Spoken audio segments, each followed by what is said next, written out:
आपको दिखाते हैं जिस तरह की सियासी पिच यहाँ पर सेट की जा रही है। चाहे वो योगी आदित्यनाथ जिन्होंने कोटा में आकर राम मंदिर का मुद्दा उठाया है, अशोक गहलोत क्या कह रहे हैं राहुल गांधी, और किस तरह की सियासी बयानबाजी हो रही है 25 नवंबर के पहले। एक महाज्ञानी कांग्रेस के कह रहे थे कि आप सबके पास made in China mobile phone होता है। अरे मूर्खों के सरदार, इस दुनिया में रहते हैं लोग। कांग्रेस के नेताओं को अपने देश की उपलब्धियां न देखने की मानसिक बीमारी हो गई है। जो गाली देनी है दो, जितनी गाली आप देते हो उतना मुझे मालूम पड़ता है कि मैं काम सही कर रहा हूं। मतलब जितनी आप गाली दोगे मुझे पता लगता है हाँ भैया गाली दे रहा है और अच्छा काम कर रहा हूं और अच्छा काम होगा।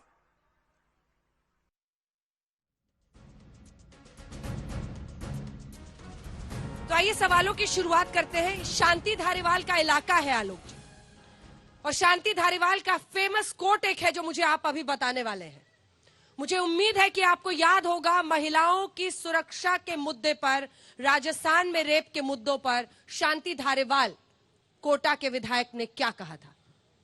सबसे पहले तो मैं कहना चाहूंगा कि शांति धारीवाल जी का नहीं, ये श्री बड़े मथुराधीश जी का, वोट के बालाजी का, खड़े गणेश जी का और गोदावरी धाम का इलाका है, किसी और का इलाका नहीं।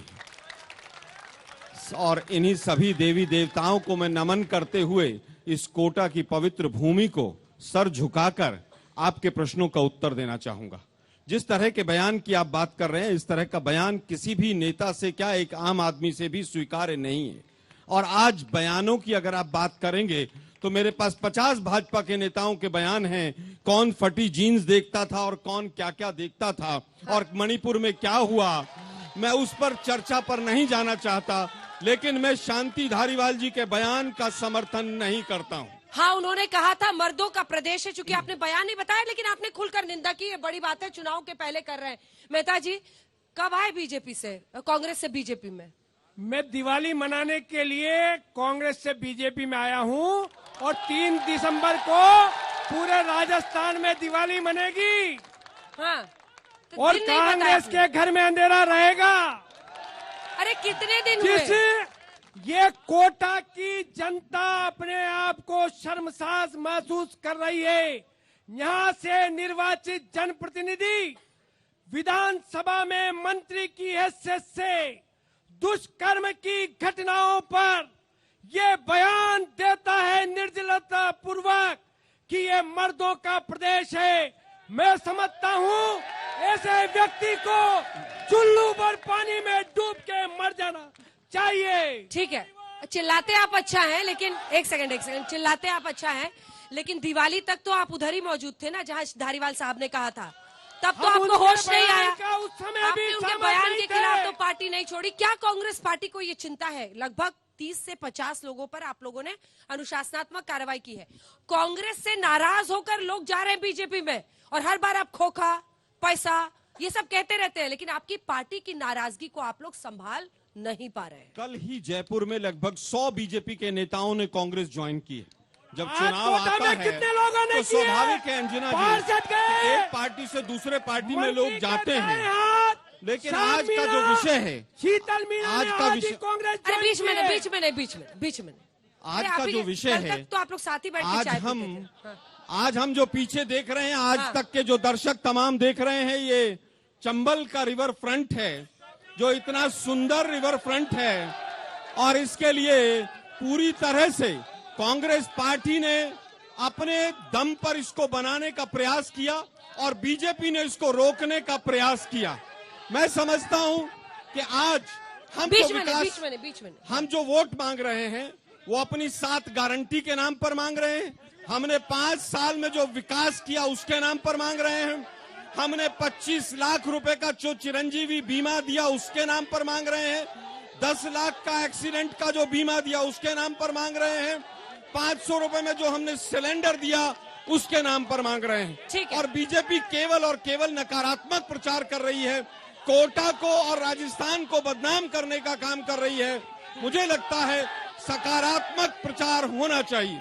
चलिए आपको संकल्प के बारे में भी बता देते हैं। संकल्प पत्र ये लेकर आए हैं 7 गारंटी। ये कह रहे हैं 2.5 लाख नौकरियां देंगे।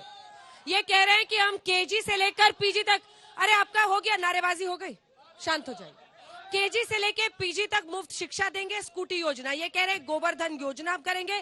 कॉलेज में एंट्री हुई फ्री लैपटॉप देंगे। यहाँ पर जो मौजूद लोग हैं उनमें कांग्रेस पार्टी की गारंटीज पर कितने लोगों को भरोसा होता है, हाथ उठाइए। यहाँ पर जितने लोग मौजूद हैं उनको संकल्प पर बीजेपी के भरोसा होता है, हाथ उठाइए। अब देखिए इम्तिहान बड़ा है, मुझे लगता है आप कुछ सवाल जवाब लेते हैं कुछ लोगों के। आप छात्र हैं, सवाल पूछिए। फर्स्ट टाइम वोटर भी हैं आप। Yes, my self Siddharth Jain, I am a first time voter. और सभी पॉलिटिकल पार्टीज कहती हैं कि कोटा एक स्मार्ट सिटी है, पर मैं ऐसा नहीं मानता। मैं आपको एक एग्जांपल और रीजन दोनों देता हूँ। जल्दी सवाल पूछिए। ओके, मैं दादाबाड़ी में रहता हूँ और मेरे घर के सामने 1 किलोमीटर तक एनक्रोचमेंट हुआ है। सारी इलीगल एक्टिविटीज होती हैं और स्टूडेंट एरियाज में हर जगह ये सारी इलीगल एक्टिविटीज एवं गांजा, ड्रग्स, ड्रिंक्स सभी स्टूडेंट्स को दिया जाता है। तो नहीं हो रहा है। छात्र कितने हैं यहाँ पर, हाथ उठाइए। खड़े हो जाइए छात्र जितने हैं। मुझे लगता है क्योंकि छात्रों की बात आज होनी बहुत जरूरी है। आप लोग बात करना चाहते हैं क्योंकि कोटा में मैं वहां पर भी गई जहां पर बच्चे रहते हैं, ज्यादातर दबाव रहता है, तनाव रहता है, उन सब के बीच पढ़ाई भी करनी है, माँ बाप से दूर रह के बहुत लोग पढ़ रहे हैं। क्या प्रश्न है? मेरा प्रश्न तो एज अ गर्ल मैं माननीय सम्माननीय मंत्री जी से पूछना चाहूंगी, जब वो इतने बड़े सम्माननीय पद पर रहते हुए जब ये कह सकते हैं कि राजस्थान मर्दों का देश है, तो नेता एक अकेले से तो नहीं बनता, उसके साथ बहुत सारे लोग उनकी आइडियोलॉजी को फॉलो करते हैं। और जब इतने सम्माननीय पद पर बैठे हुए लोग उनकी नेताजी की आइडियोलॉजी को फॉलो करेंगे तो आप सोच लीजिए कि राजस्थान में बलात्कार कैसे समाप्त। मैं हमारे नेताओं से ये पूछना चाहूंगी कि जब जब युवाओं ने रोजगार की बात की है तो उनको सिर्फ रोजगार के नाम पर सिर्फ पेपर लीक मिले हैं। यहाँ पे मैं एक लड़की हूँ और लड़की के हिसाब से बोलना चाहूंगी कि मैं 9 बजे के बाद एक कोटा में सुरक्षित फील नहीं करती हूँ। जवाब दीजिए तीनों का। देखिए यहाँ पर आपकी सरकार है आलोक जी, तो आपसे प्रश्न पूछे जा रहे हैं तीनों पर। शांति धारीवाल पर सीधा प्रश्न, और उसके बाद 8-9 बजे के बाद निकल नहीं सकते। और तीसरा पेपर लीक 14 बार। धारीवाल जी के नाम पर मैंने पहले भी उत्तर दिया। जहां तक पेपर लीक की बात है, पहला प्रदेश है जिसने पेपर लीक के मामले में विधेयक लाकर और मुलजिमों को जेल में डालने का काम किया। बीच में नहीं 1 करोड़ रुपए का जुर्माना दिया।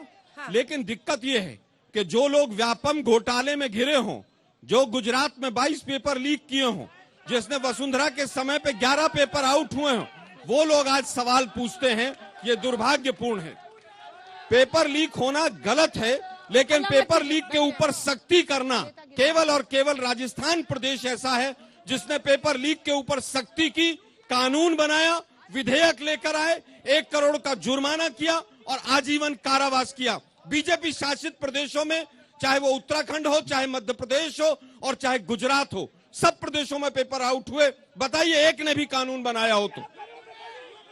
17 बार बोलिए पेपर लीक 17 बार पेपर लीक हुए और पेपर लीक होने में कांग्रेस के बड़े बड़े नेता संलिप्त हैं। सरकार द्वारा बनाए हुए आरपीएससी के मेंबर बाबूलाल कटारा को राजस्थान सरकार की एजेंसी खोल रहे पूरी एसीबी ने गिरफ्तार किया है। गर्व कर रहे थे कि परसों तक हमारे साथ थे। अंजना जी, पेपर लीक के मामले में कुंठित बाबूलाल व्यक्तित्व का कोई उदाहरण नहीं हो सकता है, कोई उत्तर नहीं हो सकता है। अगर उनके पास कोई भी सबूत थे तो सबूत देने चाहिए थे उनको। सबूत न्यायालय में क्यों नहीं दिए? केस चल रहे हैं, कई लोग जेल के अंदर हैं, तो इनको सबूत देने चाहिए, केवल मंचों से भाषण देने से नहीं होगा। बोलिए क्या बोल रहे हैं? आरपीएससी के मेंबर बाबूलाल कटारा, हाँ। जिसे राजस्थान सरकार ने नियुक्त किया था, वो एसीबी ने रिश्वत लेते हुए पेपर लीक के मामले में गिरफ्तार किया है। किसने नियुक्त किया था? कुछ सवाल लेते हैं, आप पूछिए। अभी जो सुसाइड केस हो रहा है उसके बारे में प्लीज 1 सेकंड सर। इतना सुसाइड केस क्यों हो रहा है यहाँ पे? ये जानना चाहते हैं हम क्या स्टूडेंट। कदम उठाई आपकी सरकार ने? क्योंकि देखिए एक के बाद एक मामले हो रहे हैं। 30 बच्चों ने आत्महत्या की है इसी कोटा में। एक कोचिंग हब में पूरा कोचिंग माफिया चल रहा है। बच्चों के लिए बहुत मुश्किलें हैं।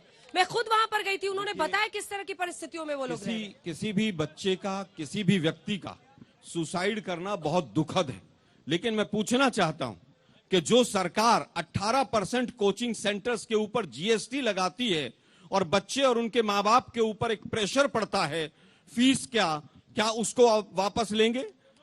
ओम बिरला जी ने यहां पर वादा किया था कि मैं 18% जीएसटी यहां से हटाऊंगा। क्या है, हटाया गया? जिस तरह के प्रेशर पड़ रहे हैं कोचिंग के ऊपर, 18% जीएसटी लगता है कि नहीं? इन बच्चों से पूछिए आप जरा।